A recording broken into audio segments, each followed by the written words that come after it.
मुख्यमंत्री भूपेश बघेल दौरे के तीसरे दिन अलग अलग इलाकों में पहुंच रहे हैं। 90 विधानसभाओं के दौरे पर वो हैं। सीएम भूपेश ने इस दौरान कई सौगातें दी और एक अनोखा अंदाज उनका दिखाई पड़ा। ये 4 तस्वीरें उससे जुड़ी। रघुनाथ नगर में लोगों से मुलाकात की, भेंट मुलाकात कार्यक्रम में लोगों को सुना। इसके बाद छात्रों के बीच जब वो पहुंचे तो राजगीत बच्चों ने सुनाया। बच्चों के साथ में सीएम ने खेल करके कुछ वक्त भी बिताया। आप देख रहे हैं पिट्ठू खेला है और इसके साथ ही साथ बच्चों के बीच बिल्कुल बच्चे बनकर सहज अंदाज में उन्होंने बच्चों का भी दिल जीत लिया। इसके बाद जब बारी आई इच्छा पूर्ति की तो एक छात्रा ने उनसे हेलीकॉप्टर में बैठने की इच्छा जता दी। तो ना केवल वो छात्रा बल्कि साथ ही साथ जो और बच्चे आ सकते थे उनको भी हेलीकॉप्टर की सैर करवा दी। तो ये मुख्यमंत्री भूपेश बघेल 90 विधानसभा क्षेत्रों के दौरे पर है। भाग में जब दौरे के दौरान वो लगातार लोगों से मेल मुलाकात कर रहे हैं तो कई शिकायतें मिल रही हैं। निवारण करते समय कुछ अधिकारियों पर गाज गिर रही है। ये क्रम भी आज दिखाई पड़ा। एक रिश्वतखोर के ऊपर उन्होंने कार्रवाई की। दूसरी तरफ वो लोगों से जब मिलते हैं तो सीधे जानने की कोशिश करते हैं अफसरों के कि क्या और किस वजह से काम पूरे नहीं हुए।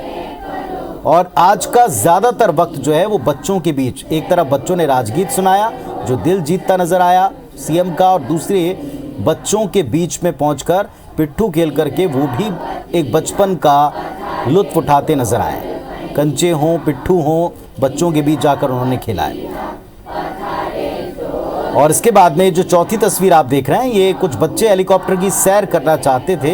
एक बच्ची ने इच्छा जताई केवल बैठने की, देखने की, तो मुख्यमंत्री ने हेलीकॉप्टर की सैर ही बच्चों को करवा दी।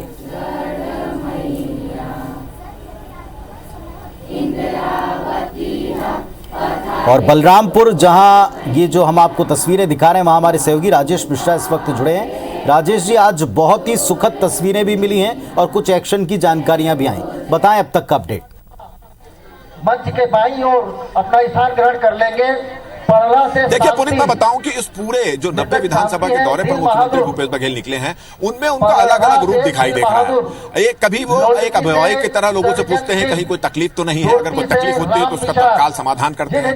कभी वो बच्चे बन जाते हैं, बच्चों के साथ पारंपरिक खेल खेलते हैं, बच्चों की तकलीफ को सुनते हैं, बच्चों की भौरा खेलते हैं, गिल्ली डंडा खेलते हैं। आज तो वो पिट्ठू खेलते भी नजर आए। जब आत्माराम स्कूल में जब पहुंचे तो वहां पर अरपा पैरी के धार उनको सुनाया वहां की छात्राओं ने, और एक बच्चे ने जिद की कि वो हेलीकॉप्टर में बैठना चाहती है तो उस बच्ची के साथ साथ वो हेलीकॉप्टर का भी उनको दौरा कराया। तो कहीं कहीं वो सख्त भी नजर आ रहे हैं। आज जैसे रघुनाथ नगर की एक शिकायत मिली कि वहां के किसानों ने बोला कि वहां के जो पटवारी हैं पन्नालाल सोनानी, वो लगातार किसानों से रिश्वत मांग रहे हैं, तो उनका सख्त रूप भी देखने को मिला और उन्होंने तत्काल उस पटवारी को निलंबित करने का निर्देश दिया। तो अलग अलग रूप नजर आ रहा है, अलग अलग अनोखे अंदाज में नजर आ रहे हैं। और कल जब हमारी उनसे स्पेशल मुलाकात हुई थी, बातचीत हुई थी, तो उन्होंने कहा था कि जो काम कर रहा है उसके लिए दुलार है, आशीर्वाद है, अपनापन है, प्यार है, मगर जो काम नहीं कर रहा है जिसके कारण लोग परेशान हैं तो उसके लिए दंड है।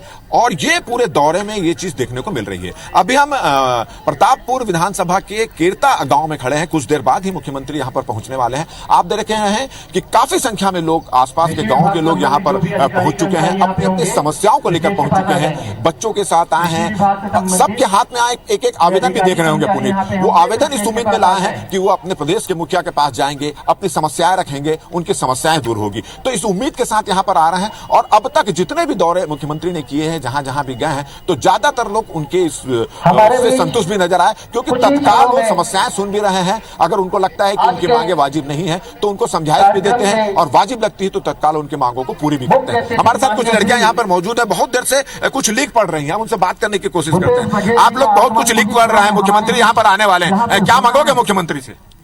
बोलो। मैं आप सभी से आग्रह करूंगा, क्या बोलोगे मुख्यमंत्री जी आएंगे? महोदय, हमारे स्कूल के जो बाउंड्री स्टेज है उसका निर्माण जल्द से जल्द कराया जाए, अतिरिक्त कक्ष का निर्माण जल्द से जल्द कराया जाए, और साइकिल स्टैंड का निर्माण भी कराया जाए। हमें कौन से स्कूल में पढ़ते हो, कहाँ के हो आप लोग? शासकीय उच्चतर माध्यमिक विद्यालय पंचछिड़ा। अच्छा। तो आपने सुना कि ये बच्चियां जो है स्कूल के बाउंड्री के निर्माण की मांग करेंगी और जल्दी से जल्दी कक्ष का निर्माण करेंगी। बाकायदा वो लिख के लाई है बच्चियां और अपनी मांग रखेंगे। हमारे साथ एक विकलांग भी यहाँ पे मौजूद, आप भी यहाँ पर बैठे हुए हैं, क्या डिमांड लेकर आए हैं? क्या सर, मैं माननीय मुख्यमंत्री जी से आग्रह करूंगा कि मेरे को जॉब दिलाएं, मैं काम करें अपने जीवन निर्वाह करने के लिए। तो क्या उम्मीद है मुख्यमंत्री के सामने अपनी मांग रखोगे तो पूरी हो जाएगी? जी सर, मुझे पूरा उम्मीद है कि उनसे मैं रखूंगा तो हो जाएगी।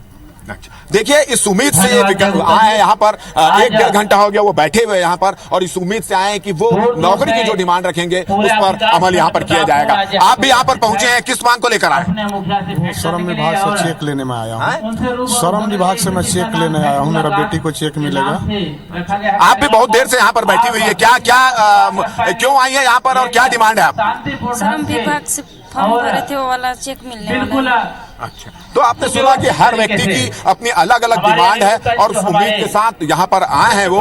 हम एक और यहाँ पर शख्स यहाँ पर मौजूद है, हम उनसे भी पूछेंगे। आप यहाँ पर आए हैं, काफी देर से बैठे हुए हैं, क्या डिमांड है? सर, मुख्यमंत्री जी से मैं यही कहना चाहूँगा कि सर मैं एक मनरेगा कर्मी और विकलांग व्यक्ति हूँ सर, और हम लोग का मानदेय पिछले 6 से 7 माह से नहीं मिला है सर। हम एक उम्मीद लेकर के आए हैं सर, जो उन्होंने जन घोषणा पत्र में हम लोग के लिए जो वादा किया था उसको जरूर से जरूर नियमितीकरण का वादा किया था सर। और पिछले 15 से 16 साल से हम काम कर रहे हैं सर मनरेगा के अंतर्गत। मैं रोजगार सहायक हूँ सर, और मैं यही कहना चाहूँगा कि जो नियमितीकरण का जो जन घोषणा पत्र में वादा किए हैं उसको आत्मसात करते हुए। तो आपने सुना कि नियमितीकरण की ये मांग यहाँ पर करेंगे और इस उम्मीद में आए हैं कि उनकी मांग जो है पूरी होगी। आप देख रहे हैं कि चौपाल की पूरी तैयारी यहाँ पर हो चुकी है। सामने में आप देख रहे हैं कि यहाँ पर बाकायदा खटिया यहाँ पे लगा दी गई है और यहाँ पर मुख्यमंत्री भूपेश बघेल आएंगे और यहाँ पर वो बैठेंगे। उसकी पूरी तैयारी आप देख चुके हैं। पेड़ के नीचे एक छांव की जगह है, वहां पर आएंगे और इसके ठीक बाजू में आप देख रहे हैं कि बहुत सारे शिलान्यास